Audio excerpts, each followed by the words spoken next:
வெண்ணிலா,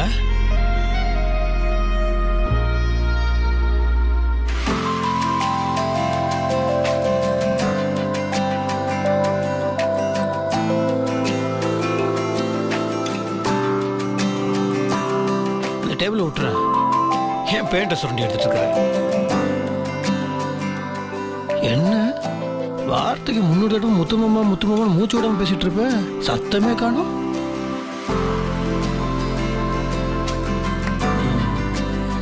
உட்காராத ஒரு நிமிஷம், ஒரே நிமிஷம்.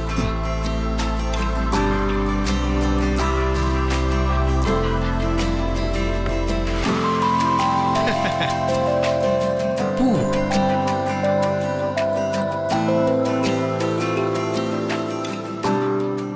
என்ன மாமா இதெல்லாம்? என்னவா இதெல்லாம் கூட இல்லாம இதெல்லாம் இருக்கணும்.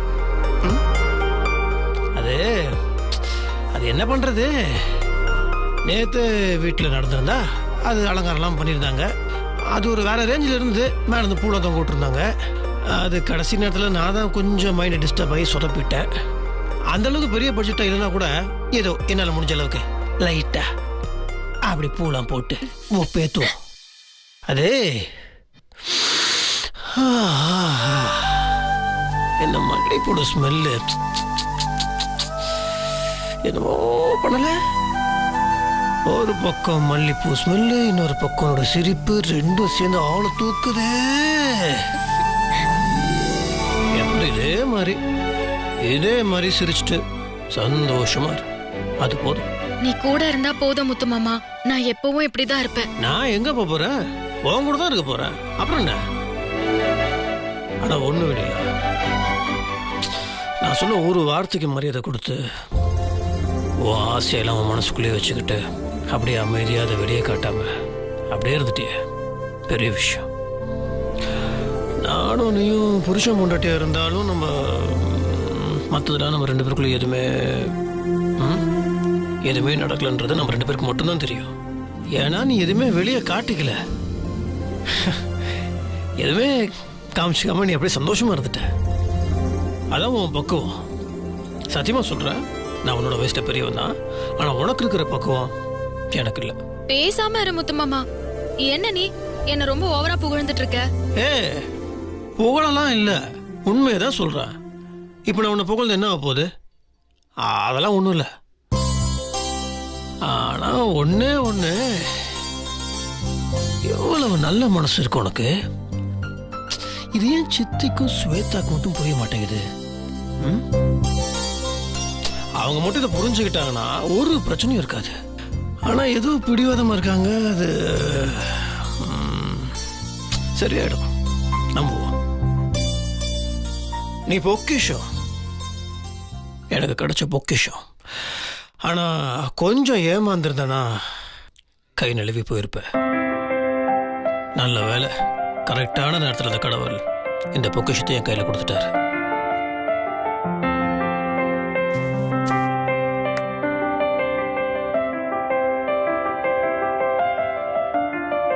எப்போதும் நீ சந்தோஷமா இருக்கணும், இதே மாதிரி.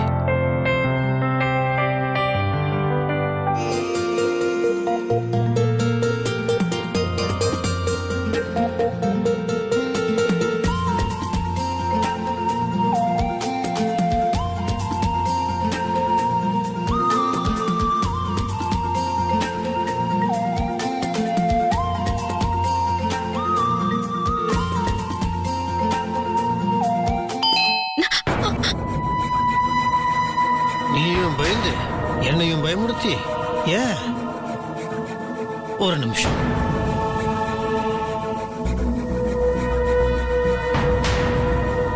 நேரங்கிட்ட நேரத்துல யார் அது? ஹலோ சார், இன்னும் 2 ஹவர்ஸ்ல ரெஸ்டாரண்ட் க்ளோஸ் பண்ணிடுவாங்க. அதுக்குள்ள ஏதாவது ஆர்டர் பண்றீங்களா? வேண்டாம். Okay, thank you sir. போயிட்டு வாங்க. இந்த டூ நாட் டிஸ்டர்ப வெளியே மாட்டுவோம்.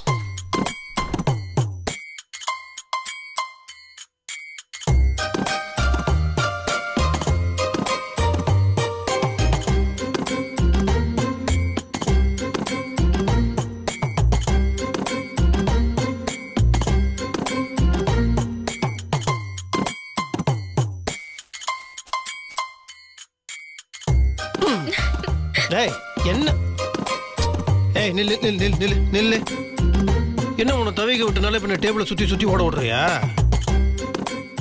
ஏமா ஜீப்பெல்லாம் எடுத்துக்கிட்டு பழுவூர்ல இருந்து இப்படி ஓடி போச்சு விளையாடுறதுக்காக வந்தோம்? எதுக்கு வந்திருக்கோம்? தெரியும் முத்து மாமா, நமக்கு இன்னைக்குதான் முதல் இரவு. சந்தோஷம், தெரியுது இல்ல? அப்புறம் எதுக்கு இது? தெரியல முத்து மாமா, எனக்கு ரொம்ப வெக்கமா இருக்கு. வெக்கமா? எனக்கு ஒரு ஆண் குழந்தைய பெத்து கொடுக்குறேன்னு நீ வீரவாசனம் எல்லாம் பேசிட்டு இப்ப நீயே வெக்கப்படலாமா? படாதல்ல?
மாமா, நம்ம இன்னும் சாப்பிடவே இல்லையே.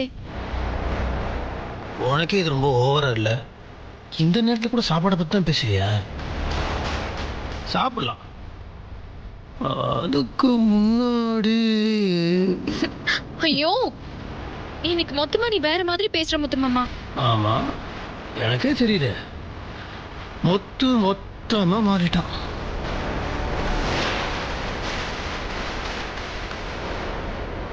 வெளியாவிகளை பக்கத்துல பார்த்ததுக்கு அப்புறம் முத்தோட புத்திய கிறங்கி போயிடுச்சு. மாமா இப்ப என்னமா? லைட்டு.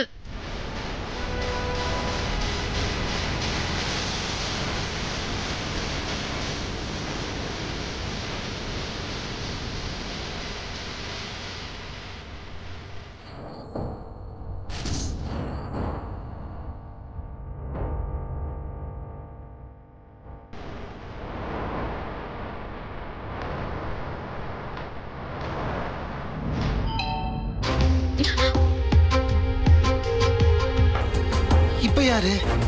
தெரியலையே முத்து மாமா. அந்த ரூம் சர்வீஸ் பண்ணதான் இருக்கும்.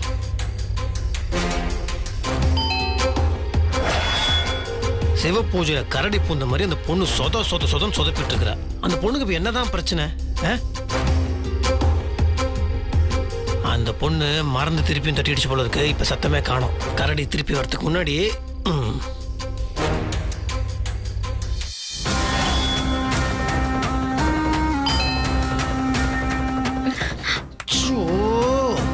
ரொம்ப டார்ச்சர் பண்ணுது அந்த பொண்ணு. இரு, அந்த கரடிக்கு ஒரு முடிவு கட்டிட்டு வர. நீ எதுக்கு சிரிக்கிற? உனக்கு சிரிப்பா போச்சுல? இரு, வந்து வச்சுக்கிறேன் உனக்கு.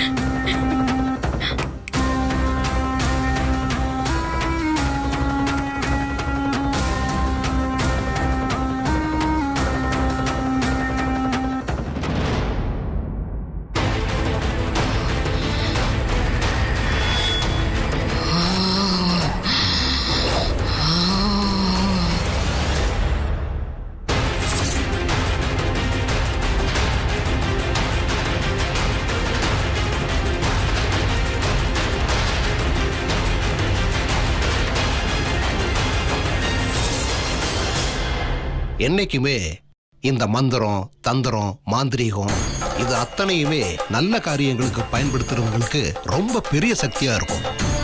சில பேர் இப்படி தவறான விஷயங்களை பண்ணி அடுத்தவங்களை கெடுக்க முற்படுறாங்க. ஆனா வெண்ணிலா ஒரு தெய்வத்தோட குழந்தை. வெண்ணிலாவை யாரும் எதுவும் செஞ்சிட முடியாது. அவங்கள காப்பாற்ற முடியும்னு எனக்கு நம்பிக்கை இருக்கு. உடனே நம்ம பூஜையை ஆரம்பிக்கணும். ஒரு பிரச்சனையும் இல்லை. அங்க வந்திருக்கிறது யாரு என்னன்னு ஏதாவது உங்களுக்கு தெரியுமா?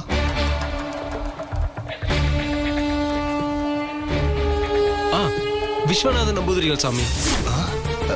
என்ன சொல்றீங்க? இன்னொரு தடவை தெளிவா பேர் சொல்லுங்க. விஸ்வநாதன் நம்பூதிரி.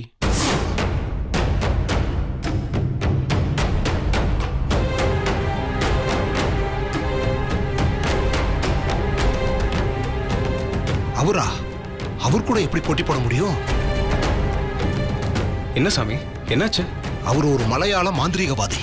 அவரை பத்தி நான் நிறைய கேள்விப்பட்டிருக்கேன்.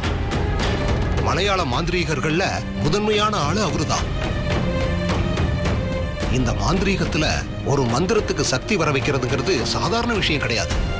கிட்டத்தட்ட 10 நாள் இடைவிடாம ஓடுற தண்ணியில நின்னு அந்த மந்திரத்தை திரும்ப திரும்ப சொல்லி உருவேத்தி அதுக்கப்புறம் தான் அந்த மந்திரம் சித்தி ஆகும். அதுக்கு மிகப்பெரிய மன உறுதியும் உடல் உறுதியும் வேணும். அப்படி ஒவ்வொரு மந்திரத்தையும் சித்தி பண்றதுங்கிறது சாதாரண விஷயம் இல்ல. அப்படி இருக்கிற எல்லா மந்திரத்தையும் கத்துக்கிட்ட ஒருத்தர்னு அவரைத்தான் சொல்லுவாங்க. அவருக்கு தெரியாத மந்திர தந்திரம் எதுவுமே இல்ல. அவரா இதெல்லாம் செய்யறாரு. ஆமா சாமி, என்ன பண்றது? அவ்வளவு பெரிய ஆளே தப்பு பண்றாரு. நான் முதல்ல சொன்னதெல்லாம் தப்புதான், என்ன மன்னிச்சிருங்க. அவர் யாரு என்னன்னு தெரிஞ்சுக்காம என்னால முடியுங்கிற வாக்குறுதிய முதல்லயே கொடுத்துட்டேன். பிரம்ம பிரயத்தனம் பண்ணாலும் அவரை மாதிரி மிகப்பெரிய சக்தி வாய்ந்த ஒருத்தரை நான் எதிர்த்து நிக்க முடியாது. அவர் முன்னாடி நானெல்லாம் ஒரு சின்ன குழந்தை. அந்த அளவுக்கு அவர் பெரிய சக்தி வாய்ந்தவர். நான் இப்ப உங்ககிட்ட வாக்கு கொடுத்துட்டு அதை நிறைவேற்ற முடியாம போயிட்டா ரொம்ப மனவருத்தம் ஆயிருமா? சாமி, அண்ணனோட போன் ரீச் ஆக மாட்டேங்குது. அவங்களுக்கு என்ன ஆகுமோ ஏதாகுமோன்னு ரொம்ப பயமா இருக்கு. ஏதாவது ஒண்ணு பண்ணியே தீரணும். ப்ளீஸ் ஏதாவது ஒரு வழி சொல்லுங்களேன். உங்களை தெய்வம் மாதிரி நினைக்கிறோம். எங்களுக்கு வேற வழியே தெரியல. நீங்க தான் ஏதாவது பண்ணணும். அதெல்லாம் ஒண்ணு இல்ல. தெய்வத்துக்கு மிஞ்சின சக்தி எதுவுமே கிடையாது. மனசளவுல நம்பிக்கையும் பக்தியும் வச்சு தெய்வத்துக்கிட்ட சரணடைஞ்சிருங்க. ஏன்னா விஸ்வநாத நம்பூதிரி அனுப்புன அந்த மோகினியை அடக்கிறதுங்கிறது ரொம்ப பெரிய விஷயமா. அதை நிறைவேற்றணும்னா தெய்வ சக்தியால மட்டும்தான் முடியும். அதனால துர்கா தேவி சன்னதியில நிறைய சுமங்கலி பெண்களை வச்சு விளக்கேத்தி விளக்கு பூஜை பண்ணுங்க. அந்த நேரத்துல துர்கா ஸ்தோத்திரம் படிங்க.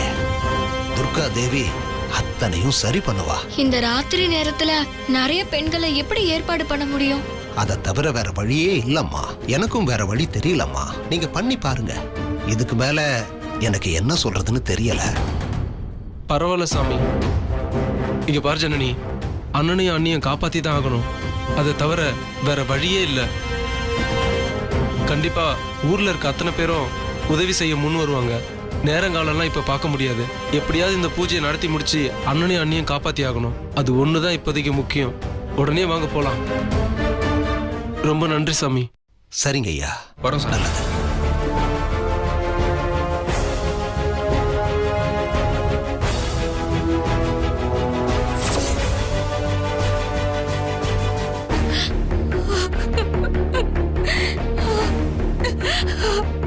யாருமா நீ இப்ப எதுக்கு அழுதுட்டு இருக்க? என்ன வேணும் உனக்கு? எதுக்கு அழுதுட்டு இருக்கிற? என் பேரு மோகினிங்க. நான் ஒரு பெரிய ஆபத்துல இருக்கேன். தயவு செஞ்சு என்ன காப்பாத்துங்க. உங்களை கெஞ்சி கேட்டுக்கிறேன். தயவு செஞ்சு என்ன காப்பாத்துங்க.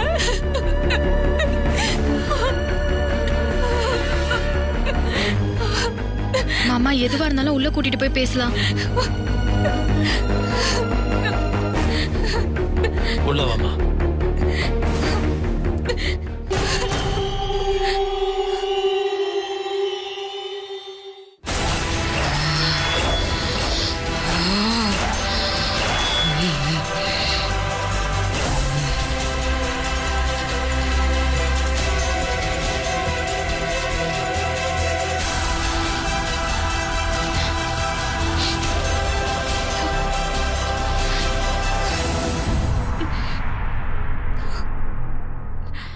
அழாதம்மா, உட்காரு.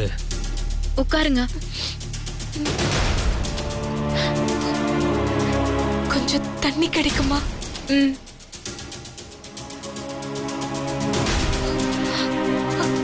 அழாதம்மா. இந்தாங்க.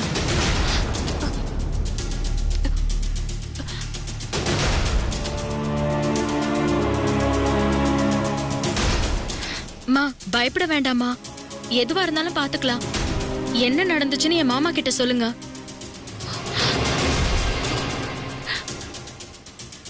நான் அப்பா அம்மா இல்லாத ஒரு அனாதைங்க. எங்க தூரத்து சொந்தக்காரங்க வீட்டுல தான் தங்கி இருந்தேன். அப்போ எனக்கும் ஒருத்தருக்கும் பழக்கம் ஏற்பட்டு காதலிக்க ஆரம்பிச்சோம். எங்க சொந்தக்காரங்களுக்கு அது பிடிக்கல. பணத்துக்கு ஆசைப்பட்டு ஒரு வயசானவருக்கு என்னை கல்யாணம் பண்ணி வைக்க பார்த்தாங்க.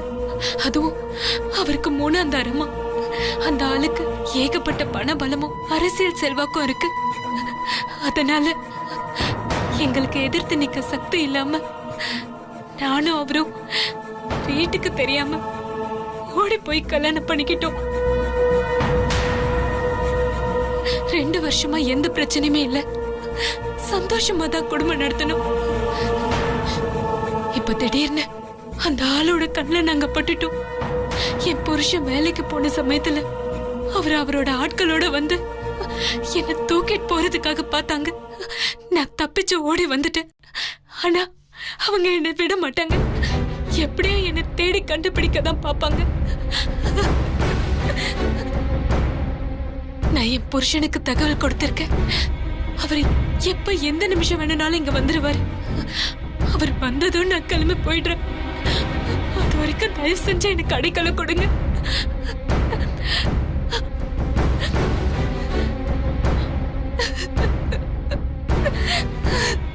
இன்னைக்கு நானும் வெண்ணிலாவும் ஒன்றும் சேரலனா பெரிய பிரச்சனை வரும். அதுக்கப்புறம் சேரவே முடியாதுன்னு ஜோசியர் சொன்னாரு. என்ன பண்றது?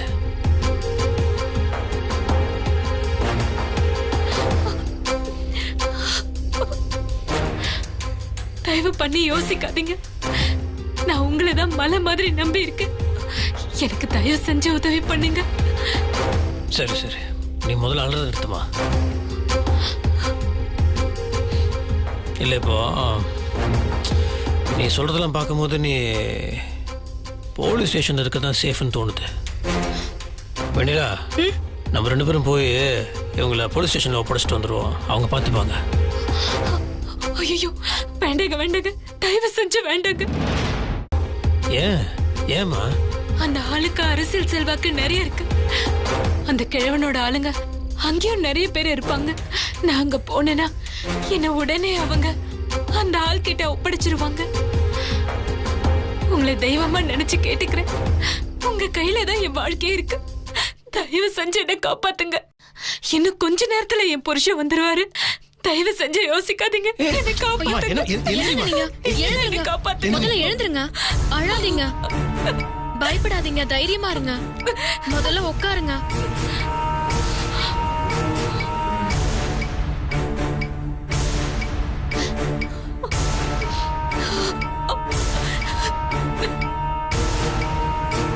முத்துமாமா, ஒரு நிமிஷம் வாயே.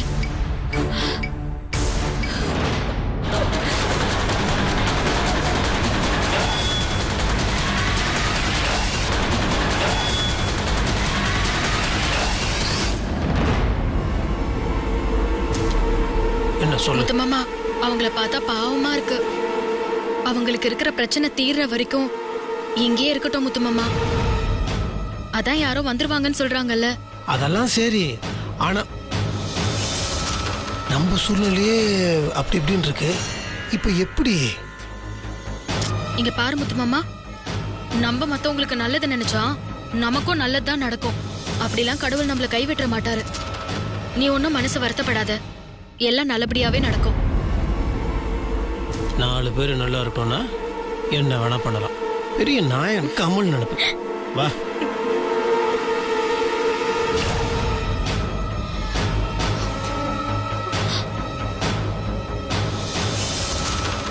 கவலைப்படாதம்மா, உன் வீட்டு வர வரைக்கும் நீ இங்கே இருக்கலாம். ரொம்ப நன்றிங்க. இந்த உதவியை நான் என்னைக்கும் மறக்க மாட்டேன். அதெல்லாம் ஒன்றும் இல்லை, நீ உட்காருமா.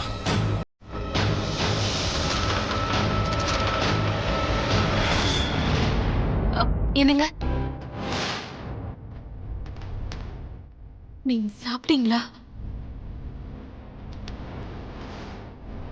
இல்லம்மா, நீங்க சாப்பிட்டீங்களா?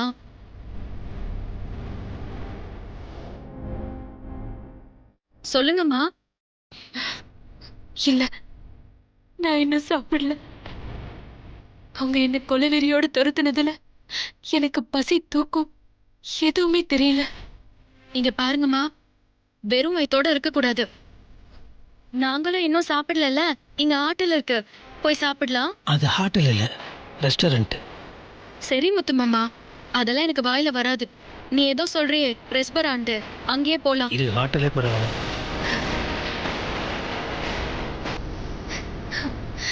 அப்பா, இப்பதான் சிரிக்கிறீங்க, மனசுக்கு நிம்மதியா இருக்கு. கொஞ்சம் இருங்க, வந்துடுறோம்.